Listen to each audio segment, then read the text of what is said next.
Hijo y del Espíritu Santo. Amén.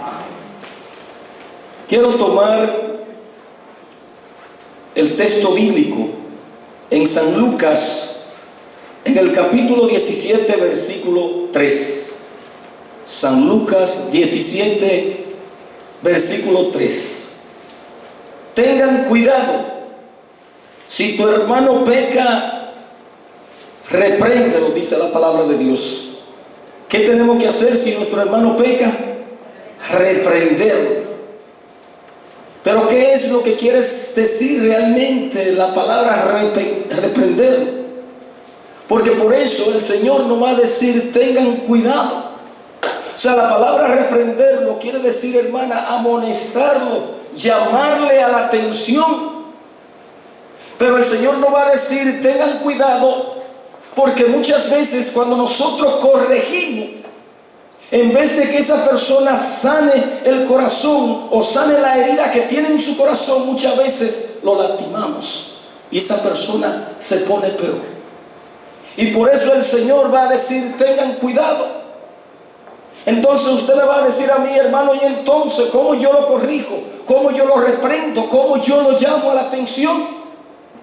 Mateo en el capítulo 18, versículo 15 nos va a decir, si tu hermano peca contra ti, habla con él a solas y hazle reconocer su falta. Palabra de Dios. ¿Cómo tenemos que hablar? Con él a solas, hermano. Y hacerle reconocer su falta, su pecado. No usted ahora acomodarle el pecado y pasarle paño tibio, decirle, mira, lo hiciste bien. No, hermano. Tenemos que llevarlo a un crecimiento para que ese hermano reconozca que ha fallado, que ha cometido pecado, pero hacerlo con amor para no lastimar ni herir a ese hermano. Recuerdo en una ocasión cuando yo estaba muy pequeño, como mi padre me llamó un día, me corrigió, me amonestó, y lo hizo de una manera tan especial, hermana, que aquellas palabras de mi padre marcaron mi vida para todo el tiempo. Aquellas palabras se quedaron grabadas en lo más profundo de mi corazón y yo pude captar lo que mi padre me decía por la forma en que él realmente me llamó a la atención. O sea, nosotros cuando tenemos que corregir a una persona, lo llamamos aparte. No decirle quizá en el pecado que está incurriendo delante de la comunidad o delante de todo el mundo, mira, tú estás cometiendo adulterio. No, hermano. Usted lo llama aparte con amor y si es posible lo abraza y le dice, yo quiero hablar contigo. Y le dice, mira, tú estás cometiendo un pecado. Tú estás fallando. Analiza tu vida, mira a ver qué es lo que está pasando. Tú eres una persona buena. Y esa persona, mis queridos hermanos, si va por el camino equivocado, esa persona va a rectificar su camino. Pero tenemos que corregirlo con amor. ¿Cómo tenemos que corregirlo? Con amor. Y por eso el Señor nos va a decir, pero si cambia de actitud, perdónalo. ¿Qué tenemos que hacer? Perdonarlo. El Señor nos invita a perdonar. Si cambia de actitud, perdónalo. Pero el Señor se va incluso un poco más lejos.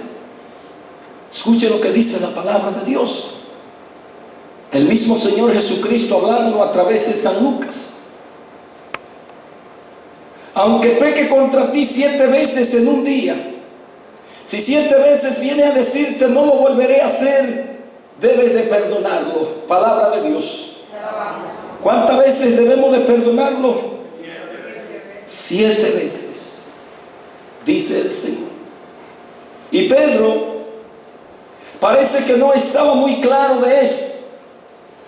Porque Pedro en Mateo en el capítulo 18, versículo 21 y 22, se le va a acercar a Jesús y le va a decir, escuche bien. Entonces Pedro fue y le preguntó a Jesús, Señor, ¿cuántas veces deberé perdonar a mi hermano si me hace algo malo? ¿Hasta 7 veces? Le pregunta Pedro a Jesús.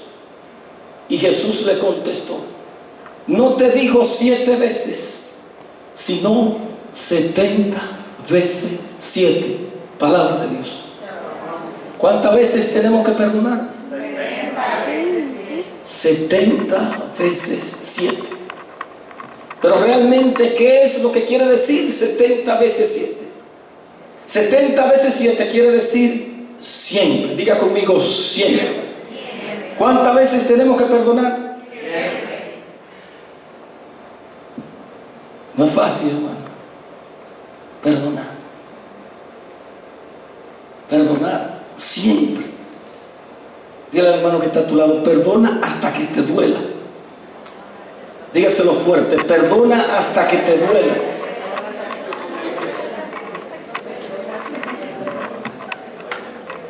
Y por eso Pedro le va a decir, hasta 7 veces debo de perdonar a mi hermano. Y Jesús le dice, no te digo 7 veces, porque 7 veces aquí es un número limitado y Dios es ilimitado. ¿Cómo es Dios? Ilimitado. Y Jesús le va a decir, no te digo 7 veces, sino 70 veces 7. ¿Cuántas veces tenemos que perdonar? 7. Diga conmigo, 100. ¿Cuántas veces tenemos que perdonar? 100. Ahora diga conmigo, y es fácil. Dígalo, dígalo. Y es fácil. Hermano, no es fácil perdonar. Pero Dios nunca, escuche bien, nos va a llamar a nosotros a lo más fácil. No es fácil, hermano.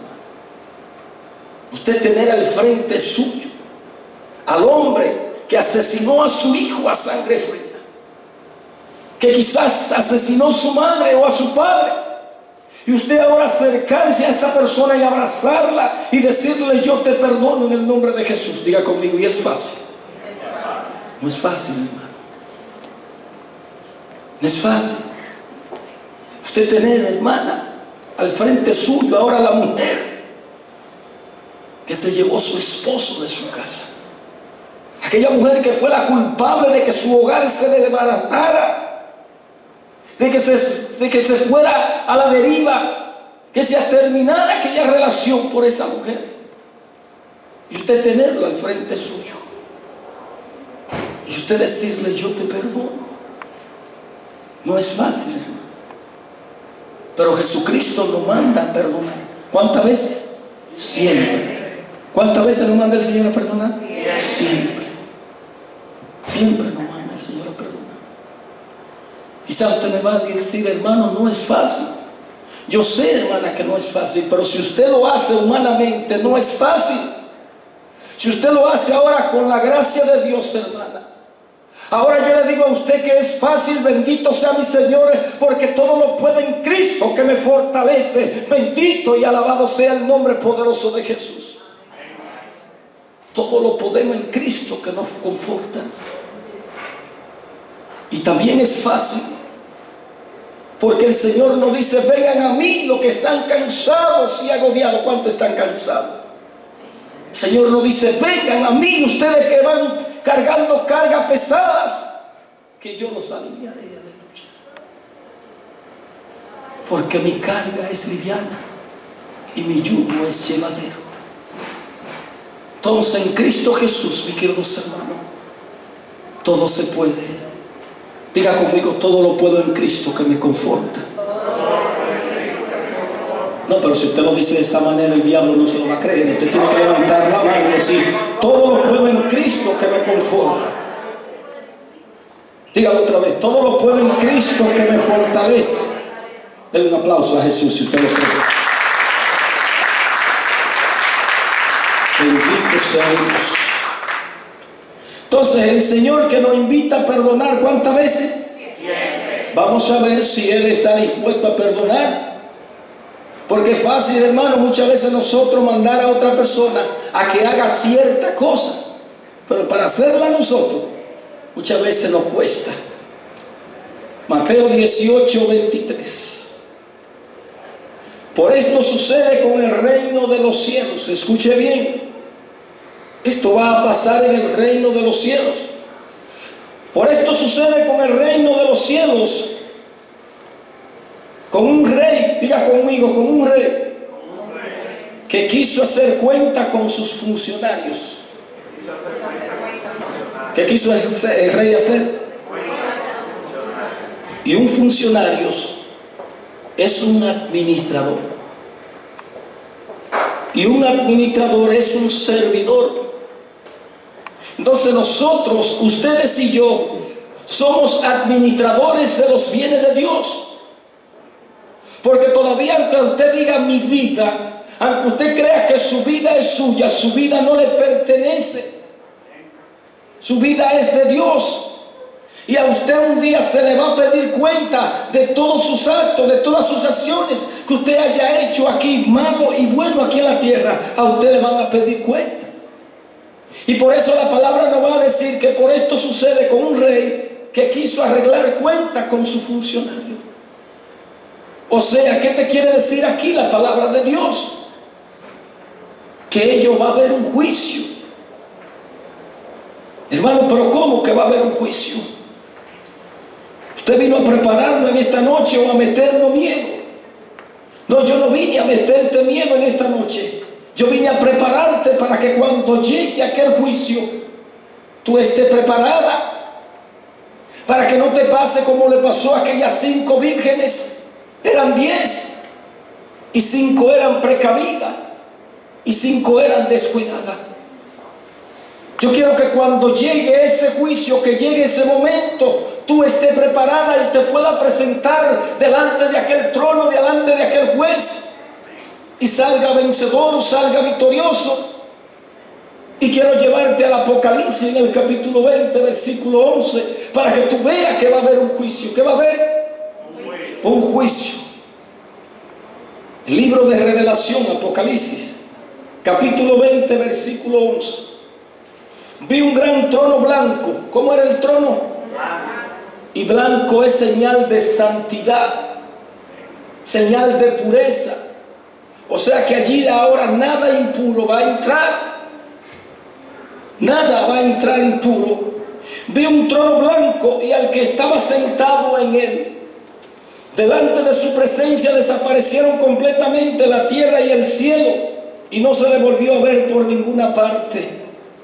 Y vi los muertos, grandes y pequeños, de pie delante del trono, y fueron abiertos los libros, y también otro libro, que es el libro de la vida. Los muertos fueron juzgados de acuerdo con sus hechos y con lo que estaba escrito en aquellos libros.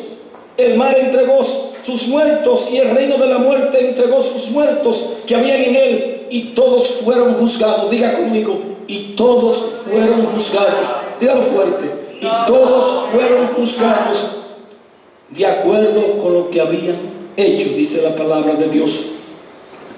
Luego el reino de la muerte fue arrojado al lago de fuego. Este lago de fuego es la muerte segunda.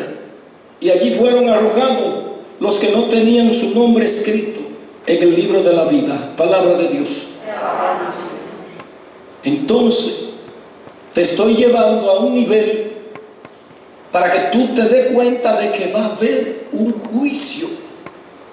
Tarde o temprano, a ti te van a pasar sentencia y a mí también va a haber un juicio.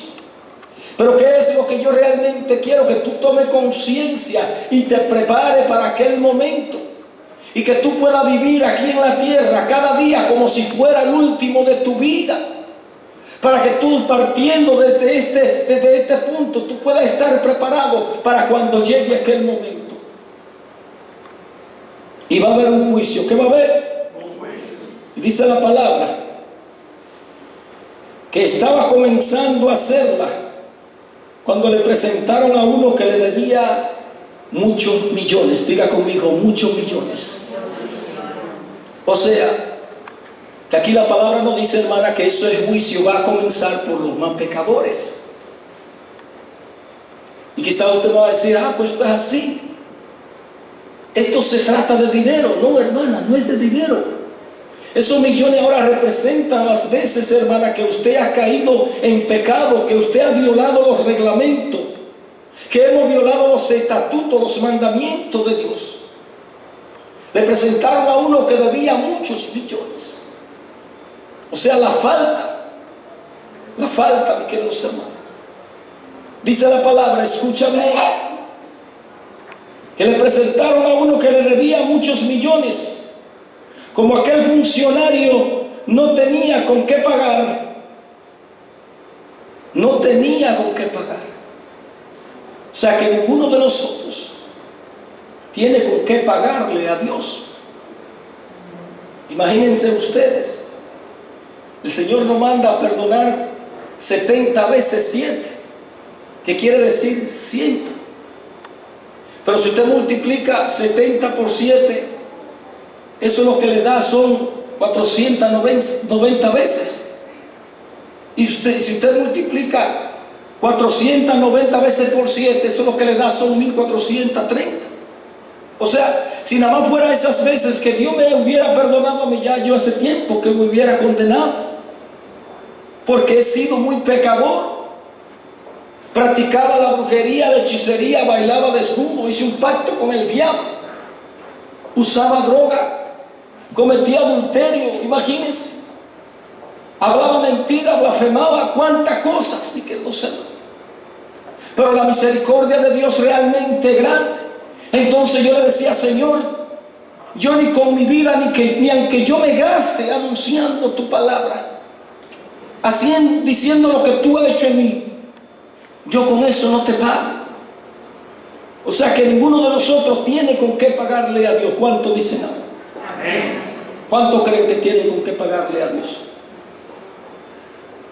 No tenemos, hermano, con qué pagarle a Dios. Pero sí hay una forma como nosotros podemos conseguir la misericordia de Dios. Dice la palabra que este hombre no tenía con qué pagarle a Dios, a aquel rey. Y el rey ordenó que lo vendieran como esclavo. Hermano, ¿pero por qué como esclavo? Porque el pecado, mis queridos hermanos, no hace esclavo. El pecado